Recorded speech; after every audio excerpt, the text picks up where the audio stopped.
Shalom, salam sejahtera bagi kita semua. Horas, perkenalkan nama saya Basarwan Ristanggang, Prodi Pendidikan Agama Kristen, Fakultas Ilmu Pendidikan. Sebelum saya masuk ke materi, saya akan menjelaskan terlebih dahulu pengertian pendidikan. Pengertian pendidikan. Pendidikan merupakan proses mencerdaskan, membangun, dan memanusiakan manusia seutuhnya. Pengertian pendidikan menurut para ahli. Menurut John Dewey, pendidikan adalah proses pembentukan kecakapan fundamental secara intelektual dan emosional ke arah alam dan sesama manusia. Menurut Branata, menyebutkan pendidikan adalah usaha yang sengaja diadakan baik secara langsung maupun tidak langsung untuk membantu anak dalam perkembangan mencapai kedewasaannya. Ketiga, menurut Ki Hajar Dewantara menyebutkan konsep pendidikan adalah sebagai daya upaya untuk memberikan tuntunan pada segala kekuatan kodrat yang ada pada anak-anak agar mereka baik sebagai manusia maupun sebagai anggota masyarakat dapatlah mencapai keselamatan dan kebahagiaan hidup lahir dan batin yang setinggi-tingginya. Berikut adalah pengertian pendidikan dalam pengertian yang luas, meliputi semua perbuatan atau semua usaha dari generasi tua untuk mengalihkan pengetahuannya, pengalamannya, serta kecakapannya kepada generasi muda, sebagai usaha untuk menyiapkan mereka agar dapat memenuhi fungsi hidupnya baik jasmani maupun rohani. Dari beberapa konsep tersebut di atas, maka dapat diinopsiskan pendidikan merupakan proses bimbingan, usaha terorganisir yang diberikan kepada seseorang yang merupakan suatu proses pengalaman yang terus-menerus untuk mengembangkan kemampuan, kecakapan, kecerdasan, kebudayaan, kepribadian yang memenuhi fungsi hidupnya sebagai manusia paripurna yang berperadaban di masa datang. Di sini saya akan menjelaskan pengertian dasar pendidikan. Pengertian dasar pendidikan adalah fondasi atau landasan yang pokok bagi setiap masyarakat untuk dapat melakukan perubahan sikap dan tata laku dengan cara berlatih dan belajar dan tidak terbatas pada lingkungan sekolah, sehingga meskipun sudah selesai sekolah akan tetap belajar apa-apa yang tidak ditemui di sekolah. Hal ini lebih penting dikedepankan supaya tidak menjadi masyarakat berpendidikan yang tidak punya dasar pendidikan sehingga tidak mencapai kesempurnaan hidup. Apabila kesempurnaan hidup tidak tercapai, berarti pendidikan belum membuahkan hasil yang mengembirakan.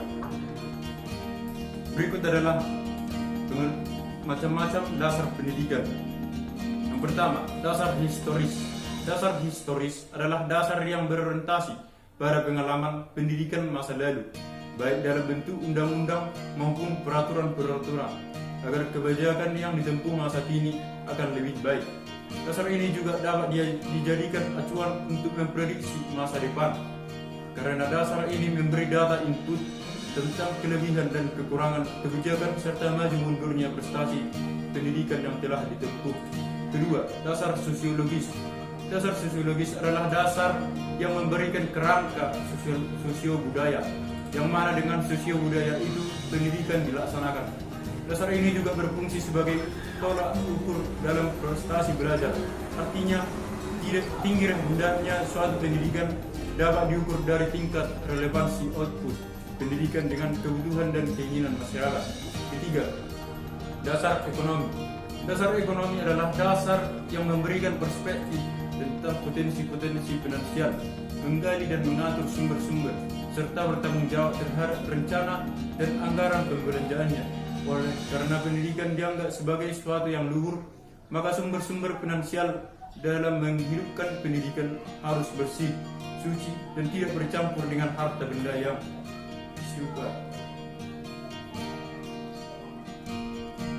Kelima, dasar psikologi.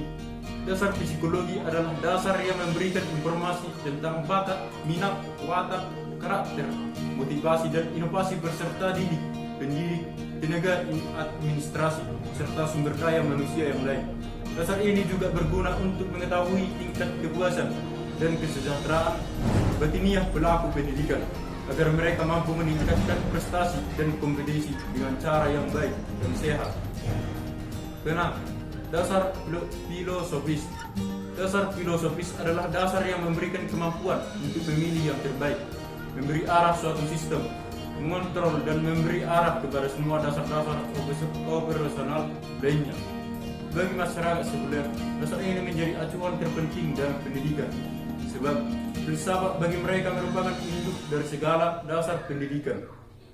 Saya akan menjelaskan tujuan pendidikan. Salah satu tujuan utama dari pendidikan adalah mengembangkan potensi dan mencerdaskan individu dengan lebih baik. Dengan tujuan ini, diharapkan mereka yang memiliki pendidikan dengan baik dapat memiliki kreativitas, pengetahuan, kepribadian, mandiri, dan menjadi pribadi yang lebih bertanggung jawab. Kemudian saya akan menjelaskan fungsi pendidikan. Pendidikan juga memiliki fungsi, diantaranya adalah mengembangkan kemampuan, membentuk watak kepribadian agar peserta didik dapat menjadi pribadi yang lebih baik. Lembaga pendidikan memiliki fungsi seperti: 1. Untuk mempersiapkan seluruh masyarakat dapat mandiri dalam mencari nafkahnya sendiri. 2. Membangun serta mengembangkan minat dan bakat individu demi kepuasan pribadi dan kepentingan umum. 3. Membantu melestarikan kebudayaan masyarakat. 4. Menanamkan keterampilan yang dibutuhkan dalam keikutsertaan dalam berdemokrasi. 5. Menjadi sumber-sumber inovasi sosial di masyarakat. 2. Mengapa mahasiswa Fakultas Ilmu Keguruan Ilmu Pendidikan, khususnya Prodi Pendidikan Agama Kristen, harus mempelajari dasar-dasar pendidikan? Secara umum kita tahu bahwa seseorang mahasiswa yang lulus dari Prodi Pendidikan Agama Kristen berpotensi akan menjadi seorang tenaga pengajar atau pendidik, atau yang sering juga kita sebut dengan guru. Karena dalam mata kuliah dasar-dasar pendidikanlah seorang mahasiswa dapat mempelajari pedoman-pedoman dalam mendidik. Jadi di dalam suatu pendidikan itu memerlukan adanya pendidik yang berupa guru maupun yang lain, yang bisa jadi pengarah dan juga peserta didik yang akan diarahkan. Dalam hal ini adalah pendidikan agama Kristen yang berdasarkan pada Alkitab, tidak membatasi siapapun yang akan jadi peserta didiknya. Yang terpenting yaitu suatu pengajaran yang akan meningkatkan iman kepada Allah, karena memang Allah adalah sumber dari segala pengajaran melalui Yesus Kristus. Tujuan pendidikan agama Kristen dari masa ke masa mengalami perkembangan, khususnya dalam rumusan tujuan pendidikan agama Kristen. Tujuan utama pendidikan Kristen memiliki makna membawa peserta didik untuk mengalami perjumpaan dengan Kristus, mengasihi Allah dengan sungguh-sungguh, hidup dalam ketaatan, serta mampu mempraktikkan imannya dalam kehidupan sehari-hari. Demikianlah yang bisa saya jelaskan mengenai materi dasar-dasar pendidikan. Shalom, salam sehat, terima kasih.